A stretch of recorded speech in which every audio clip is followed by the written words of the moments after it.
Hello welcome to big decode. మీలో చాలా మంది గోడ్ సినిమా చూసే ఉంటారు. 4 రాళ్ళు ఎక్కువ సంపాదిస్తే ఊళ్ళో కుటుంబాలు సంతోషంగా ఉంటాయన్న కోరికతో వందలాది మంది ఎడారి దేశాలకు వెళ్ళి ఎలా కష్టపడుతుంటారో కళ్ళకు కట్టినట్టు చూపించారు ఆ సినిమాలో. కాఫీల్ చేతుల్లో చిక్కుకొని ఇంటి ముఖం చూడని వాళ్ళు వేల మంది. నిర్ణయాధికారాలు తమ దగ్గర పెట్టుకొని భారతీయులను చిత్రహింసలకు గురి చేస్తున్న కఫాలా వ్యవస్థ నుంచి ఇకపై మన వాళ్లకు ఊరట లభించబోతోంది. అదెలాగో ఇప్పుడు బిగ్ డీకోడ్లో చూద్దాం. దశాబ్దాల నాటి కాఫలా స్పాన్సర్షిప్ వ్యవస్థను సౌదీ అరేబియా అధికారికంగా రద్దు చేసింది. ఇది ఒక చారిత్రాత్మక కార్మిక సంస్కరణగా నిలిచిపోతుంది. ఇప్పటి వరకు ఉన్న వ్యవస్థ కారణంగా విదేశీ కార్మికుల ఉద్యోగం, నివాసం వంటివి వారి యజమానుల నియంత్రణలో ఉండేవి. సౌదీ అరేబియాలోని విజన్ 2030 సంస్కరణలో భాగంగా ఈ నిర్ణయాన్ని ప్రకటించారు. ఈ సంస్కరణ దాదాపు 10 మిలియన్ల మంది వలస కార్మికుల హక్కులను పూర్తిగా మార్చనుంది. వీరిలో 2.5 మిలియన్ల మందికి పైగా భారతీయులు ఉండటం గమనార్హం.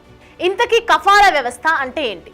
ఈ కఫాలా వ్యవస్థ ప్రకారం విదేశీ కార్మికులకు ఒక సౌదీ స్పాన్సర్ అంటే సాధారణంగా యజమాని ఉండాలి. ఆ స్పాన్సరే కార్మికుల వీసా, చట్టపరమైన హోదాను నియంత్రిస్తాడు. అంటే ఆ కార్మికులు యజమాని అనుమతి లేకుండా ఉద్యోగాలు మారటానికి, దేశం విడిచి వెళ్ళటానికి లేదా నివాస అనుమతులను రెన్యువల్ చేసుకోవటానికి కూడా వీలుండదు. యజమానులు జీతాలు ఇవ్వకపోయినా, పాస్పోర్టులను స్వాధీనం చేసుకున్నా కార్మికులకు చట్టపరమైన రక్షణ ఉండదు.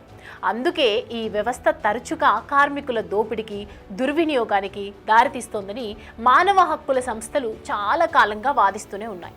ఇంతకీ కొత్తగా వచ్చిన మార్పులేంటి?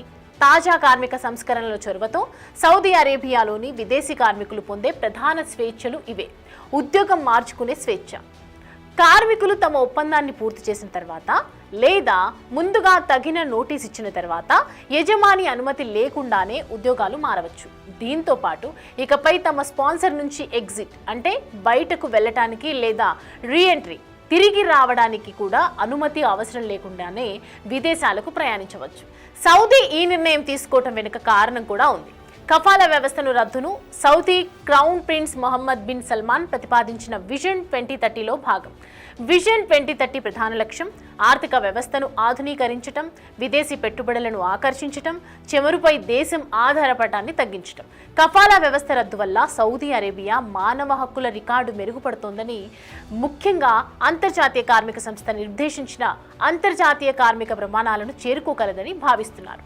తాజా నిర్ణయం భారతీయ కార్మికులపై ప్రభావం చూపించబోతోంది. ప్రస్తుతం సౌదీ అరేబియాలో సుమారు 1.34 కోట్ల మంది విదేశీ కార్మికులు ఉన్నారని అంచనా. వీరు సౌదీ జనాభాలో దాదాపు 42% ఉన్నారు. నిర్మాణం, వ్యవసాయం, గృహ కార్మికులు వంటి పనుల కోసం సౌదీ వలసదారులపై ఆధారపడి ఉంది. వలస కార్మికుల్లో ఎక్కువ మంది బంగ్లాదేశ్, భారత్, నేపాల్, ఫిలిప్పీన్స్ దేశాల నుంచి వెళ్తుంటారు. సౌదీ అరేబియాలోని అతిపెద్ద విదేశీ జనాభాలో ఒకటైన భారతీయ సమాజానికి ఈ నిర్ణయం వల్ల చాలా ప్రయోజనాలు ఉన్నాయి. వాటిలో మొదటిది ఎక్కువ స్వేచ్ఛ. కార్మికులు ఇబ్బందికరమైన పని పరిస్థితులను ఎదుర్కొన్నప్పుడు సులభంగా ఉద్యోగాలు మారవచ్చు. రెండవది దోపిడీ తగ్గుదల. ఎగ్జిట్ వీసాలు, బదిలీలపై యజమాని నియంత్రణ తగ్గడంతో పాస్పోర్టుల స్వాధీనం, జీతాలు చెల్లించకపోవడం వంటి కేసులు తగ్గే అవకాశం ఉంది. మూడవది మెరుగైన ఉద్యోగ అవకాశాలు. కంపెనీల మధ్య సులభంగా మారటం వల్ల కార్మికులకు మరింత పోటీతత్వంతో కూడా జీతం, పని పరిస్థితులు లభించే అవకాశం ఉంది. అయితే ఈ సంస్కరణలు ఎంతవరకు అమలవుతాయి అనేది ఇప్పుడు కీలకం.